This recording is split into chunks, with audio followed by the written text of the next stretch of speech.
Hello. Oh, we're live, Lynn. Oh, Live. hey. I waited 2 weeks. Couldn't wait.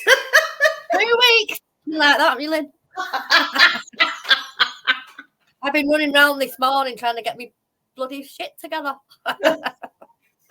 Child in tow. Bugger up. Well, you have to, don't you? Yeah, it's the way it is. Oh, Yeah. we've got somebody on. It's coming up Facebook user again, but hi, I don't know who you are.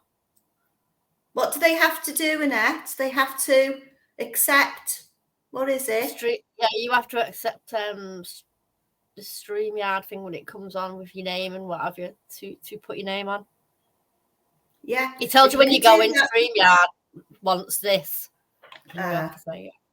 Have a look. But never mind. If you can tell us who you are, thank you for coming on and watching. Whoever it may be. Yeah. Do you want to put your name on there so we know who it is, please? Yeah. Oh, Jeanette. Yay. Is that my cousin, Jeanette? We don't know. Could be somebody else. Not to worry. So, Annette, what are we doing tonight then? What are we going to be talking about? Predictions. Okay. We're doing predictions. It's we can go through a list of things that we use to predict things, and then some of the major predictors that the big ones like Nostradamus and things like that. Yeah. Mark Bennis, hello ladies. You look fab tonight. Jeanette Bean, that's who it is. Hello, Jeanette. Bean. Mark Bennis, hello. Hi, Mark. Thanks for coming on, mate. You look fab. I know, dear. She looks dead lush. Can't get over it. When I've run around like a lunatic. Oh dear. Yeah, it's been a busy day for all of us today. Yeah. You think Sunday's going to be easier, but they're not. See if I can turn that up a bit. Yeah.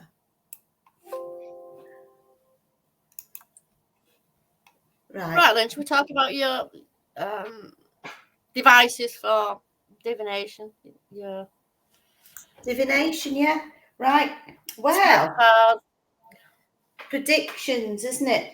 I started. Oh, what is the topic? It's divination, Mark. Not divination. Prediction. Predictions tonight, guys. Predictions. Yeah. It's, methods of, and also looking at some of the big predictors in time. Like, if you give me a minute, Annette, and I'll just run off and go and get something. Yeah, fine. Yeah. You just go on to yours for now. Yeah, I'll just do that. I won't be I'm looking at Edgar Cayce in mine because he's really interesting in some of the things that he came out with and some of the things that he did. He's also well known in the field of just virtually everything. So we've done like a case study on Edgar Cayce. Edgar was born in 1887. It turned out to be his mum and dad knew that he was very different to other kids. Instead of running around, start playing with other kids or wanting to do what other kids did, he would just want to go into the woods and read his Bible. But when he was 11 years old, he met what he said was a woman with wings in the forest. And this is just what he'd do. Anyway, he kept going into the forest, so his schoolwork was suffering because of this. And one day his father was so upset with him because the school had sent him a letter about his underperformance that he knocked him to the ground. While on the floor, he heard the buzzing, and the lady with the wings told him if he went to sleep at night with his books under his pillow and see what happened in the morning. So that's what he did. When he woke up, he knew everything that was in those books, and he could recite every single book that he stepped on, word for word. Wow. That was odd, wasn't it? Yeah, I think so. It's very And difficult to do that, isn't it? You know. Yeah. And through his life, basically, through all his learning years, that's how he studied. Wow.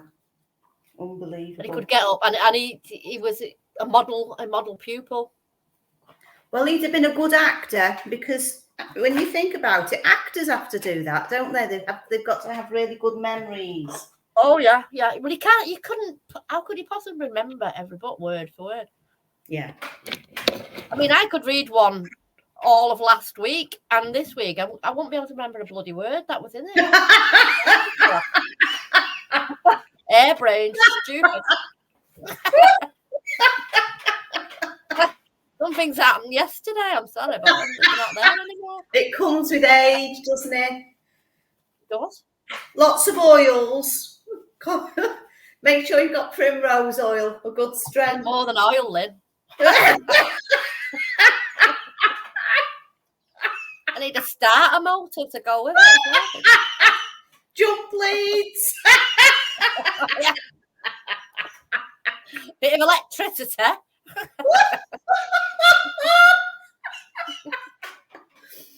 Oh, flipping heck. So he was an interesting guy then, wasn't he, this chap? Yeah, and while he was playing at school, he suffered a spinal injury, which left him partially paralysed. Oh gosh. That night he slept, he recited a herbal remedy that would fix him. His parents prepared what he told him, and he took it. And the day after, he was cured. Apparently, well, that's what he used to do. He used to read sick people and help them out.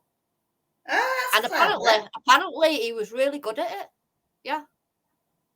His most famous one was a little 5-year-old child diagnosed with fatal brain injury. Oh, bless. What a mum and dad, they'd been all over to find out, and there was no cure for her. So they thought, well, what's to lose? We've taken her to him. Yeah. So that's what they did.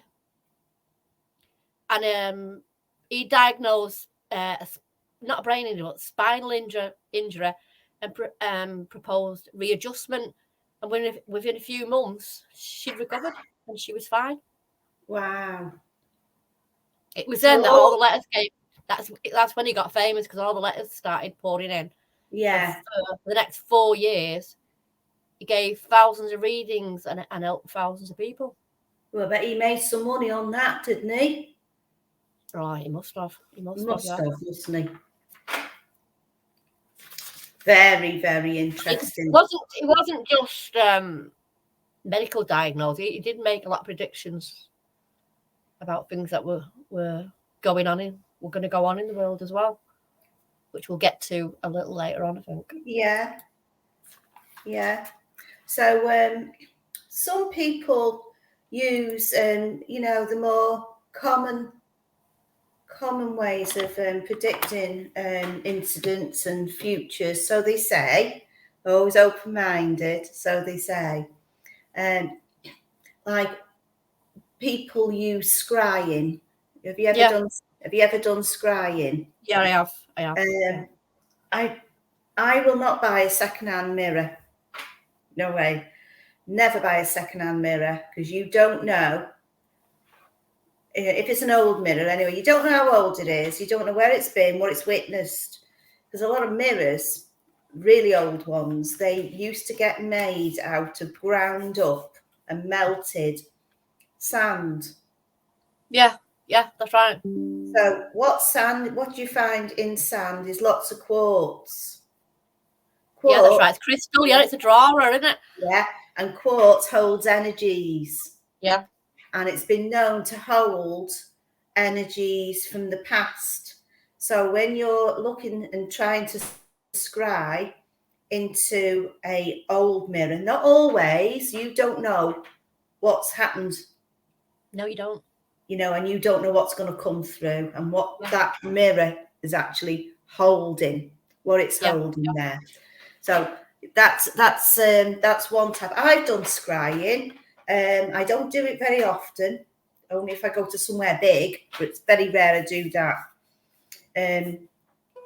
I went once, well, not once, dozens of times, but at one particular place I went to, I took a work party with me and they asked me to organise it. I did, and we went up and they had this big mirror and this lady was there who had organised it all.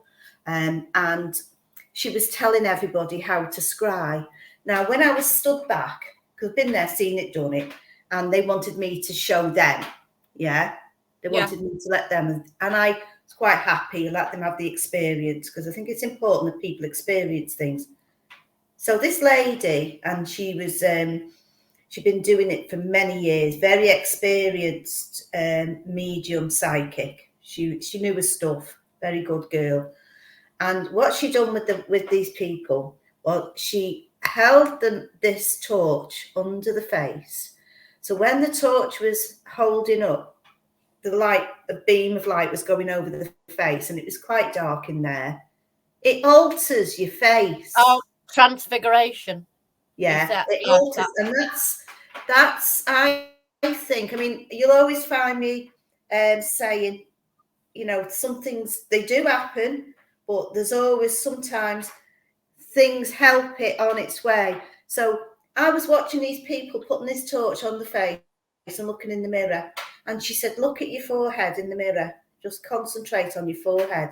So when they're concentrating, the hand's going down or it's going up or they're moving forward or side, so the light's changing the shadows on the face.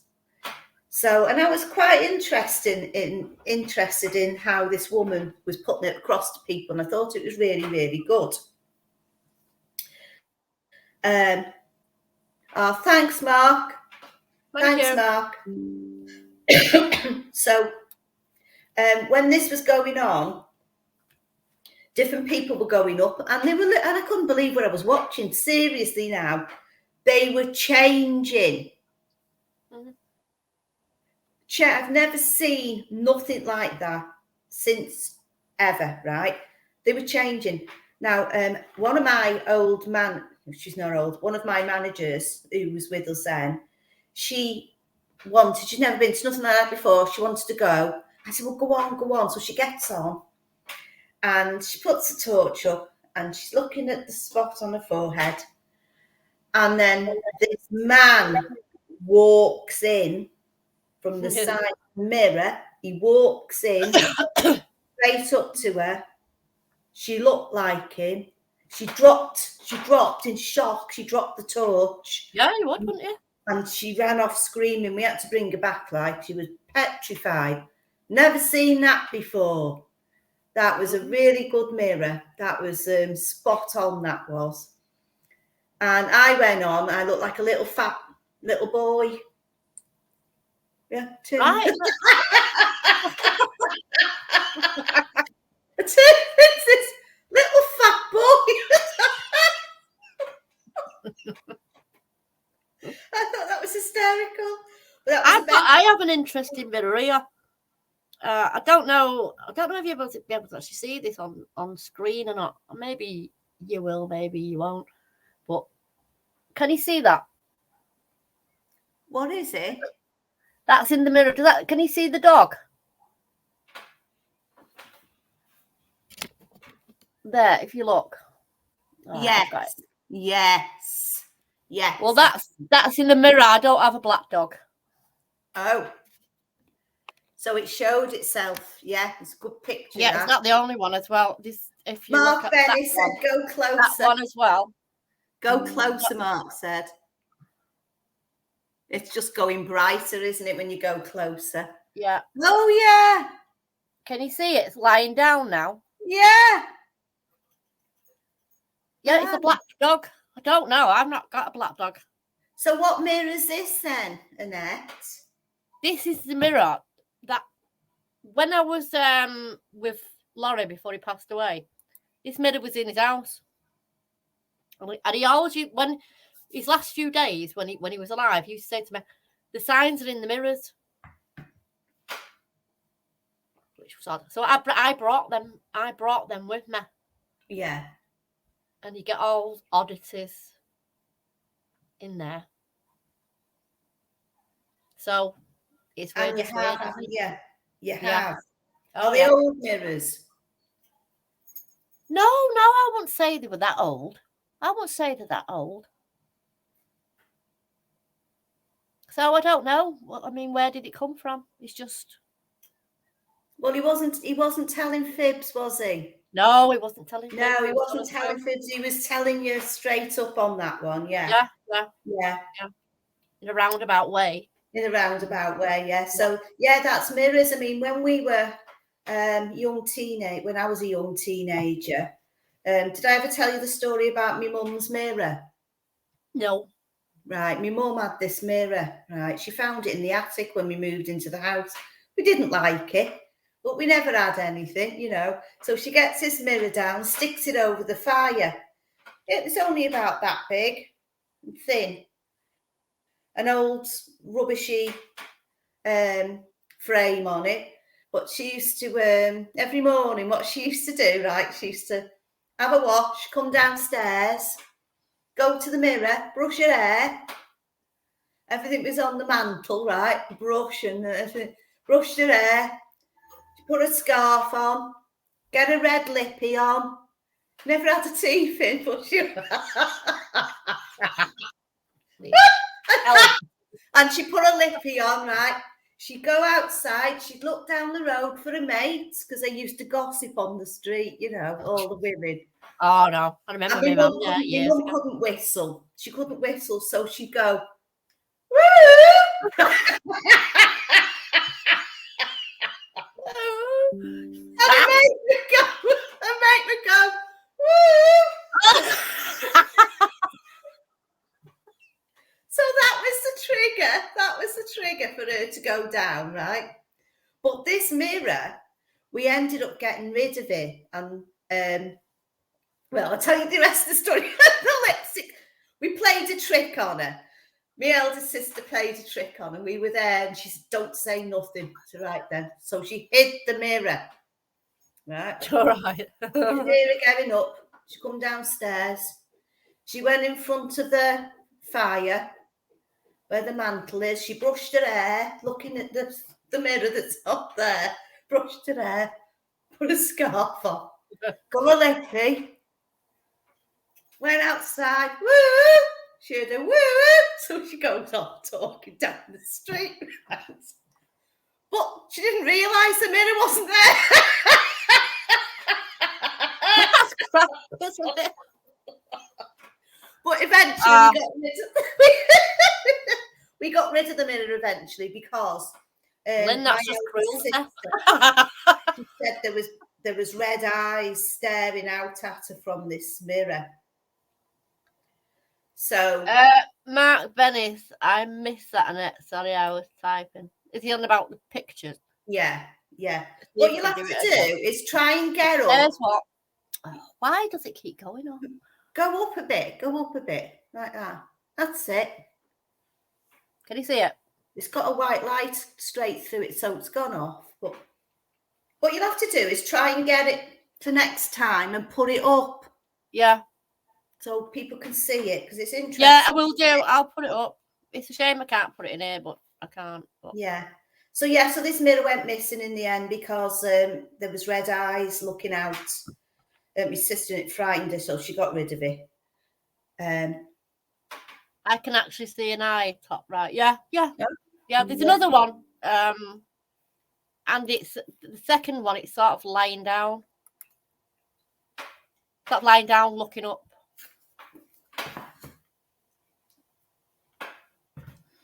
Yeah, so that's one type of prediction, scrying, and this is another one. It's my little crystal ball, right? Oh, I have one, yeah. Yeah, it's my little crystal ball. There it is.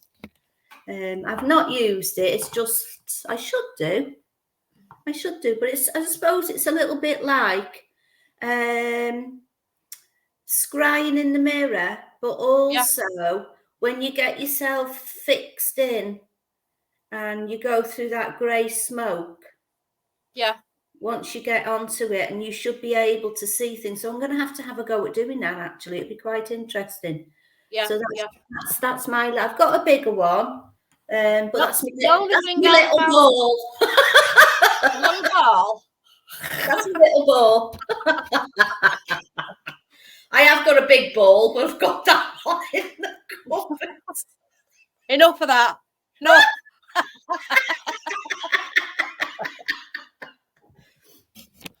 Yeah. So yeah, lots of predictions. So I mean, I like to use crystals. I do like crystals very much so. And well, I've bought a few crystal necklaces here, and they always go missing. So I don't bother anymore. Where they go, you wouldn't know where they're going missing to, would you? They should have found them. No, I can't find them. They're nowhere. Wow. I even put my good glasses down once, and they went missing. So you went missing. I never found them. Yeah. Earbuds, they went missing, and I never found them. I pulled this bedroom, literally, I dragged every single bit of it into the hallway out there. Yeah. No, they're not here. They've gone. Well, somebody's been playing games here, to be honest with you, because not the week before, but the end of March, I think it was. At the end of February, I had a bit of a holiday, a few days off then. And my keys went missing. Yeah. For me garage. I ripped this house to pieces. I pulled my car apart. I searched through my garage. I tried everything.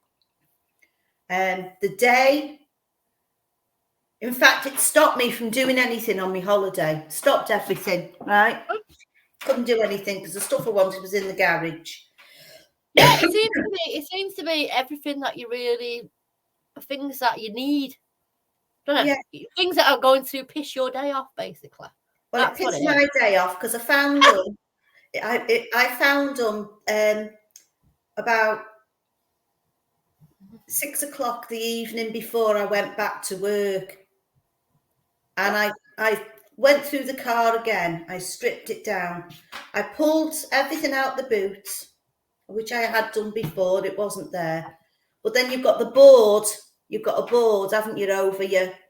Well, I have. I've got this board. Pulled the board out. Then you've got like a polystyrene mold over your spare wheel. I pulled all that out. My spare wheel was there. I unscrewed it, took it out. My key was under the wheel. Oh, unbelievable! No, that's crazy, isn't it? That was crackers. Really threw me. That did it upset me that because I had a wasted. We've put things down here, and they've completely and utterly gone. We have rooted the house for it. Yeah. And then about a week later or so, they'll turn up where we thought we'd put them in the first place, but it couldn't have been there because we bloody looked. Yeah. This is it. Yeah. So I was looking. You said to me, try and find something interesting.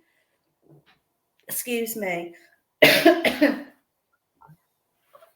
I thought this was really interesting prediction, right? There's a guy. I've got it wrote down.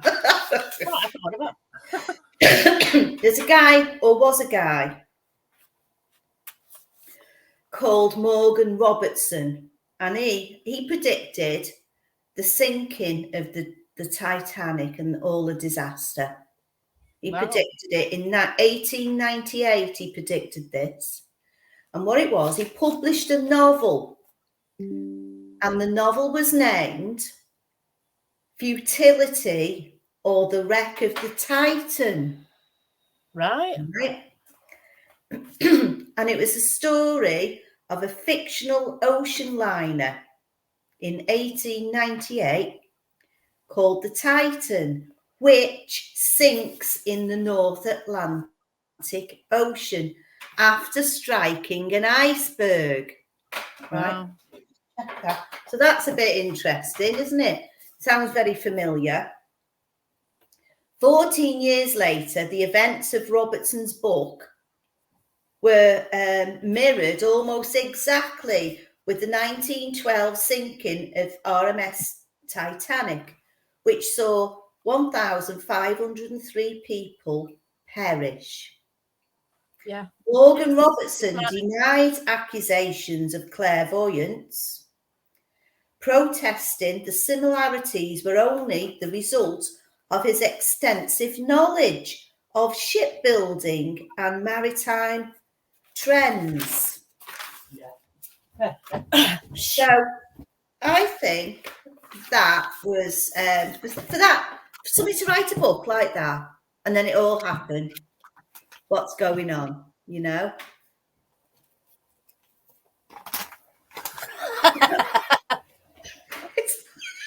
Maroon. We're playing YMCA here.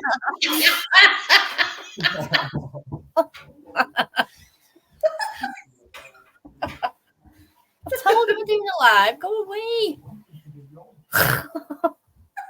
Gone now. It's all right. It's all right. It's gone now. Yeah. So for him to do that, it's like it's a bit like it's almost like a sort of a story into the head, isn't it? And they write it down. And then it all plays out. It's a bit like what's going on now, isn't it? Like all these, it's like Close Encounters of the Third Kind. Yeah, all things like that. It's just it's all crazy happening. when you think about it. Like you look at Close Encounters, what did they do to cover up? They played out a false contamination that was killing all the cattle. They were shifting all the people out. It wasn't, but they made it that way. Made it that way, yeah. It's similar to what we've just been going through, I think, isn't it? Really. So so all that. There's a lot of things which have been wrote about, which have come true, and another one. Yeah, look at this. Is interesting. A prediction. Robert Boyle predicted organ transplants in 1660. Yeah, I was reading that today. Yeah. How interesting is that? Right? Yeah, it's mad, isn't it? Yeah, he was a phenomenally influential scientist, often regarded as the father of modern chemistry. Now, in the 1660s, you wouldn't think there'd be people that clever, would you? No, you wouldn't. You wouldn't. You know, no, it's mad, isn't it? It's crazy. And he made a wish, actually, in the 1660s. He made a wish for the future of science, noting in his journal that in the future, medicine will see the cure of diseases by transplantation. Yeah. The previously unthought of notion. In them days, they were just wondering where the next meal's coming from and what rabbits they can kill. You know what I'm saying? 300 years after Boyle's staggering prediction, in 1954, Dr. Joseph Murray and Dr. David Hume performed the first ever successful organ transplant, transplanting a kidney.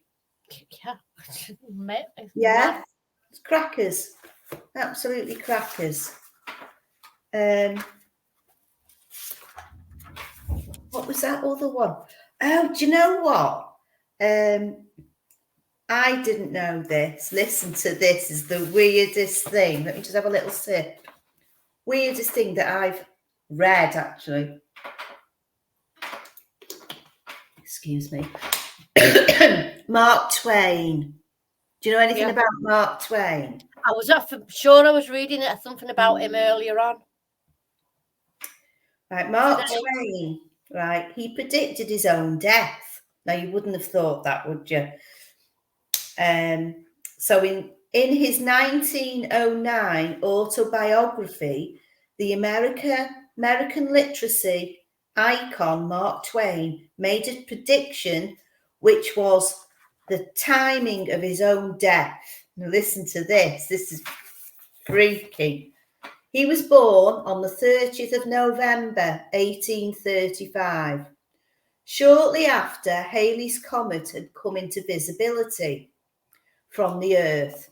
Yeah, that's right. That's what you're reading. Yeah. Came in As with it does every 75 to 76 years. Yeah. When Twain was 74, he wrote, I came in with Halley's Comet in 1835. It's coming again next year. And I'm going with it, yeah. And I'm expecting to go out with it. Yeah, Right. and it did. Yeah. So sure enough, Twain died on the 21st of April, 1910. The very day after the comet appeared once more. Now that's freaky for you folks, isn't it? It's like Edward Kaiser. He did in 1945. He said he would be buried in 4 days, and he died 3 days later. No. Yeah. Wow. He predicted some things. In 1935, he predicted the outbreak of World War II. Wow. He saw the alliance with Austria, Germany, and Japan. And said the war would involve many nations. And he even said in 1935, he said America would enter the war in 1941. And they did. Hello, Cliff. Hope you're okay. And he says Notre Dame has predicted his own death too. Yeah. Wow. And Mark says, I'm glad I can't do that because I don't want to know. Yeah, Mark says, sometimes I think there are secret groups that do time travel and release info to us all thinking, to get us all thinking. Well, I think he's quite right, don't you think? Yeah, I think that they've got devices that we don't know anything about. Yeah. Hi, ladies, Cliff says. Hello. Cliff's a friend of my son. He's my son's mate. Hi, Cliff. Hope you enjoy the show. Yeah, so and what else was I reading about? Let me have a look. Moon landings. Do you know anybody who predicted the moon landings? Was it Tesla? No, it was a guy called Jules Verne. Jules Verne, yeah. Well, he was whacking weird anyway, wasn't he? I don't know anything about him. Jules Verne, he wrote. Didn't he do 20,000 Leagues Under the Sea or something like that? Oh, Jules Verne. Yeah, he wrote some books. Oh. Well, it says here he was another author whose fiction turned out to be eerily accurate. A 19th century French novelist who wrote the classic adventure story Around the World in 80 Days. I thought that was ace, that film. All through the 70s and the late 60s, that's all we've seen every Easter. Journey to the centre of the earth and around the world. So in 1865, he wrote a short science fiction story called From Earth to the Moon. Didn't the Moomins do that? I'm off to Button Moon, that one. The Moomins, yeah. I'm off to Button Moon. I'll follow Mr. Spoon, Button Moon. Yeah. So he wrote this thing From Earth to the Moon, which he describes humankind making its first ever trip to the moon. Sure enough, on July the 20th, 1969, well, there's a question mark there, isn't there? Neil Armstrong made one giant leap for mankind and set foot on the surface of the moon. Almost a century after Jules Verne envisaged it. The fact that Verne imagined the lunar travel may one day be possible isn't the only thing that makes his, I'll put it on another page, okay, makes his prediction notable. There were similarities between the real Apollo mission and the journey made from Earth to the moon, such as the number of astronauts aboard and the fact that both rockets launched from Florida. How strange is that? How would he would have known that? However, the spookiest coincidence is that Verne described the astronauts' experience of feeling of weightlessness. Yeah. At that point at which he wrote the story, scientists didn't know that gravity behaves differently in space. No. So there is no way he could have known to describe it. So, you know, there's things there, and it's like, you know, are people coming back in time travel just to give us this information? Makes you wonder, doesn't it? It's to just plant it, it's like planting that seed. Yeah. Possibility that somebody, some clever person is going to work on that and get everything up to date and modernise it and make the science and make things work. So something could be working like that. Yeah, it's like Mark says, it could be secret groups. Oh, definitely. You know, like the Black there Project. There are a lot of them, aren't there, that we hear the name of, but know nothing about. Yeah, it's true. Yeah. God knows, and God knows what they know, you know. It's quite we'll scary. We'll never know what they know. No, we won't. No, not at all. No, definitely not. So yeah, I found this actually. It's a little I went out last night to Jamie Williams' secret 60th birthday party in St. Helens with the group and all his family. And I took my friend with me, Lorna. Well, I used to work with Lorna. And she gave me this quite a few years ago now, a little tiny Collins Gem predicting book. Oh, right. Well, that came in handy, didn't it? Yeah. It has coming out. I never throw anything out. I keep things. And this is, the name it is Predicting. Look at that. Yeah. Yeah. So in this little Collins Gem, it's really important. Methods, it gives you the methods of predicting. I can't say art before. Oh yeah, listen to this. Ailuromancy. Does anybody listening here know what ailuromancy means? AILUROMANCY. So it's ailuromancy. It's reading. I've heard of necromancy, but I've not heard. Not heard of that. No, I don't mean the other one where you're doing bits with dirty dead bodies. That's not what I'm talking about. I know your mind, Lynn.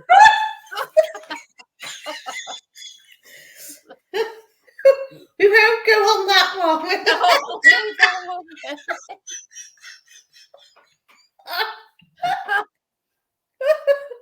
It's reading omens involving cats. Cats. Right. So what you do, you get your cat and you say to the cat, can you see anything for the future? And you go like that and the cat goes, ow!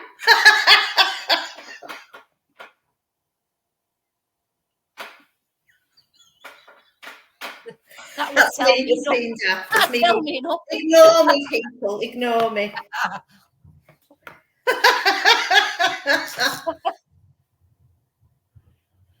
There you go. Here's one for you. Mark says, it's interesting.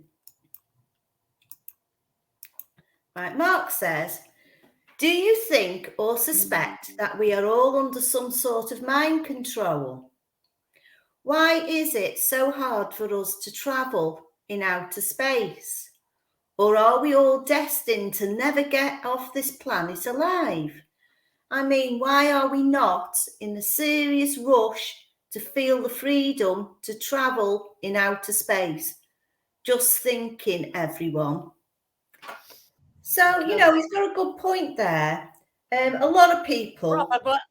Probably we're not allowed off. We're not allowed off. See, we're not allowed to know these things. I think you're right, Annette. We're not allowed to know anything about that. We're only supposed to think what we are being told to think.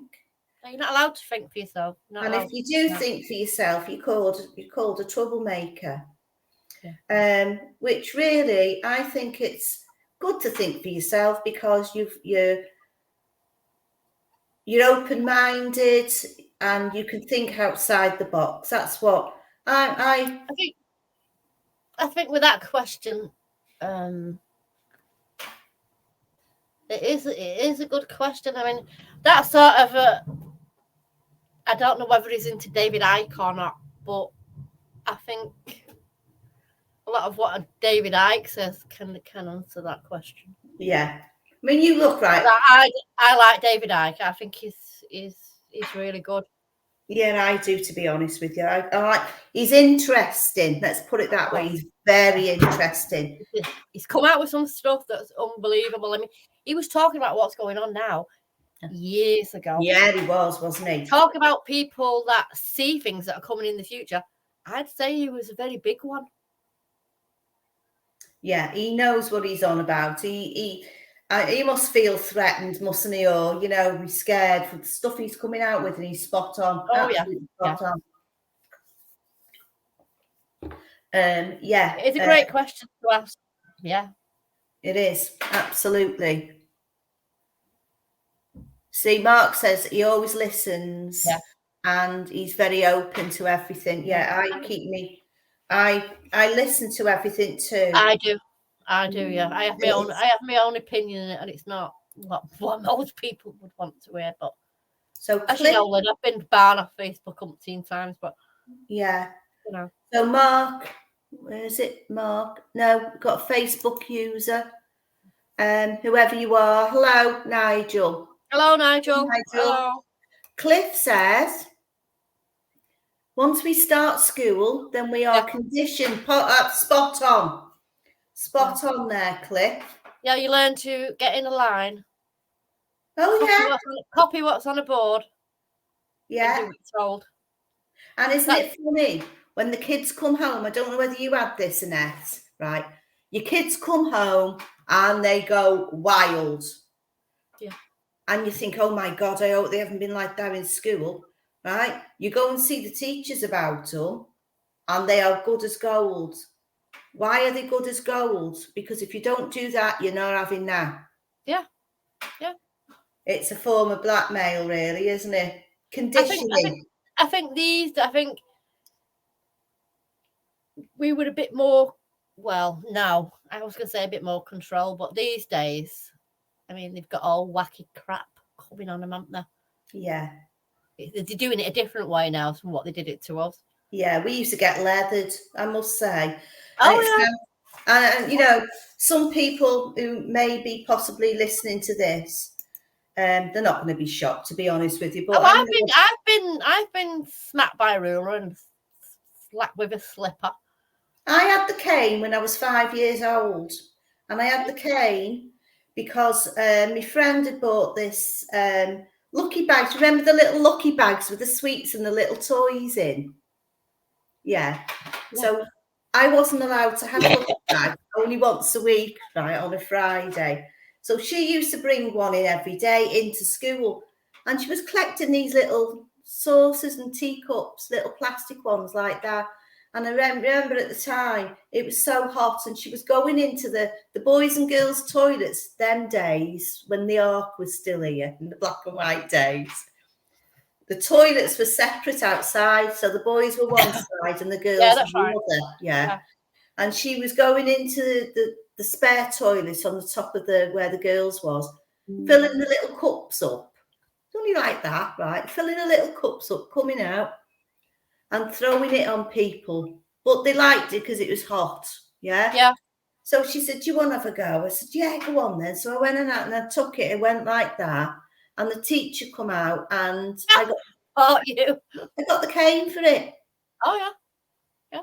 Used to throw board rubbers in my days and all sorts if you didn't duck. Yeah, I've had one in my head.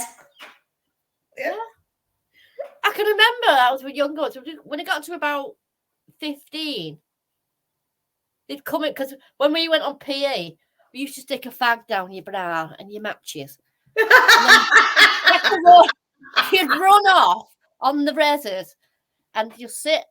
But if you got caught, well, you'd have to come back to the office and what have you. And that's what they tried. And when we got to that age, you say to him, I tell you what, you try it. Yeah. You try it and see what happens to you. Oh, I was always being sent home, always. Yeah. I think I spent more time being sent home than I did actually in school. Yeah, they were big bullies. They weren't all bullies. I had some good teachers. Yeah, some were nice. Some were nice, you know. Right, some were nice and some weren't nice. And I think the worst thing that happened to me, I was 30, I was 12, and I had a dry cough, and it went on for about a week. You know, it was one of them, it wouldn't go. And my English teacher, she was absolutely lovely, and she said, Lynn, go up to the changing rooms and get yourself a drink of water. I said, well, I don't want to go up there because that other teacher's there, this old lady. She was a real nasty bit of work, right? Really nasty. So she said, if she says anything to you, she said, just say that Mrs. Davis has said, I've got to go and get a drink of water. So I went up the corridor, and this particular teacher then was outside shouting at this young lad, right? So her door to her classroom, it was outside the double doors to go up the corridor. And one of the double doors was half open, and she stopped me and she questioned me. And I said, well, Mrs. Davis said, just go and get a drink of water. I need one for me dry cough. I don't care what Mrs. Davis said. You've got to go back. I said, I'm going up there now. She picked me up and threw me and split my head open. So they used to do it all the time. It's something that was just done. You know, it was bullying, wasn't it? So, but they got away with it. Oh, yeah, they were nasty. Yeah. They could get away with it. That's some right bent ones. Awful. She'd done it to my sister, actually, 11 years before, because my eldest sister, she's 11 years older than me. And my eldest sister, she was a big busted girl, and she had a PE top on, and there was a button missing. And she said, you're not playing out with that top on. She said, well, it's all I've got. She said, well, you're not doing it. She said, well, I want to go out and do PE. So she hit me sister for having the big bust and the button popping off. So my mum went down there and leathered her. Yeah, she did. No. Well, I had one of that. I had that with one of my sons because I got a phone call from school saying that something had gone on. Anyway, when we got there, this little rat teacher had him by the ears, and it was all fucking red. So we went up. So we ended up virtually chasing him round the classroom to give him a slap. A teacher. But I came downstairs with Glenn and I said to the headmaster, you can shove this school up your ass. It's not coming back here no more. You can shove it up your ass. So I took him out and I took him to another school. Yeah. Anyway, the little shit caused some trouble at the other school, and I had to take him back there. He said, I thought you told me to shove this school up my ass. I said, well, quite frankly, you're just going to have to pull it right back out again tonight.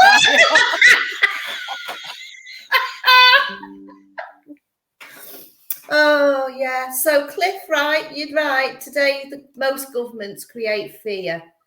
That's what it's all about. That's what all the last 3 years has been about. Yeah, that's true, and it's still trying. Yeah, you're to death, so you sit in your house like a little rabbit, and you don't do anything wrong. So yeah, so it's like predictions. You know, we can predict everything they're going to come out with next because they've just done everything, haven't they? Well, you don't know, do you? But No. I'll make a prediction. To try it again, riot. Yeah. So these I'm different riot. things I've got in this little book, it's a really interesting little book. Thanks, Lorna. You know, I've kept it and it's really interesting. See cards. So you've got tarot and cardomancy. So I've got some tarot cards. This is one set. It's only a cheap, but do you know what? I've got them ones. Yeah. They're really, really nice to read, aren't they? Really nice pictures, easy to read. You know, I mean, I'm not the best, but I'm pretty good. You know what? I've not had mine out for so long. I've got loads. I used to do them at one time, but I don't do them anymore. They are pre-Raphaelite tarot cards. Oh, I thought they're a bit posh, right? Look at them. Oh, they're nice. Look at the pictures. Yeah. You know, they're absolutely stunning. And yet I find these difficult to read, and yet the others, they're just the same, really. It's just that they've been... Yeah, it depends on what you like, innit? Yeah. What feels right to you. Please give me a little reading, Lynn.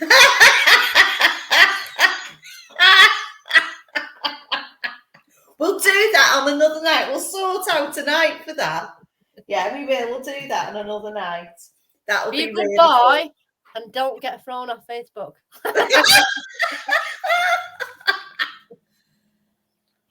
Cliff said they're your Sunday best girls. Right then. Now, do you believe in predictions by reading your tea leaves? How many people? Yeah. How many? I've had a try at that as well. I've done probably just about everything, to be honest. I used to be in another group a long time ago, and I used to do all that kind of thing. But I stopped doing it. Did you get bored with it? No. There was a big row in the group because it was one of these Christian groups. And apparently, I slumped into black magic. Yeah, it's no good. You slump back out of it as well. Yeah. But they were doing the same. They were reading cards as well and things like that. Well, Lynn, we're on 56 and we're coming to 9 o'clock. I like superstitions though. I like that one we've done about superstition. So here you've got palmistry. I know one girl. That's something that I couldn't get into. I did look at it. Difficult, but it's interesting. Yeah. It's like you've got it's like all these rings and lines on your wrist tells you your age. Yeah. It's you got kids, haven't you? Got married. Yeah. How many marriages you've had. Yeah. Or gonna have, all of that. Then you've got your tarot, Cliff Jones, Nikola Tesla accurately predicted the rise of the internet and smartphones in 1926. Yeah, amazing man, absolutely amazing. I think they've sort of like frightened people off him a bit, haven't they? You know, they keep putting this picture up of him, this like menacing look. But I think he was a very clever man. And because he was too clever, he knew too much, they didn't like it. They didn't like it because they never had it. But they took everything off him, didn't they, when he died? Yeah. They emptied the couch, They made plenty of money on it. Right, Lynn, we're going to have to bring it to an end. Aww. I know, I was getting into that one as well. Yeah. Well, anyway, everybody, Mark and Cliff and Nigel and whoever else has been on here, Jeanette. Yeah, thank you for coming on. Please come back next time. We'll try and find something more interesting as well for next time. Yeah, we will. We'll go with the flow. Anybody wants suggestions, you know where to find us. You know what, we'll talk about it. Don't finish. It's great. Thanks, Mark. Yeah. We're Yeah. on a time thing tonight for 9 o'clock. We have to finish, unfortunately, but Oh, yeah. never mind. Join us again next week and we'll carry on. We will. And thanks for being a great host, Rex, as usual. You're I brilliant. know.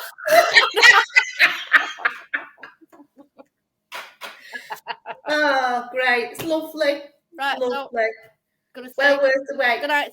Thank you, everybody. Bye-bye. See you next time. If you want to join in, you know where we are. Thank you.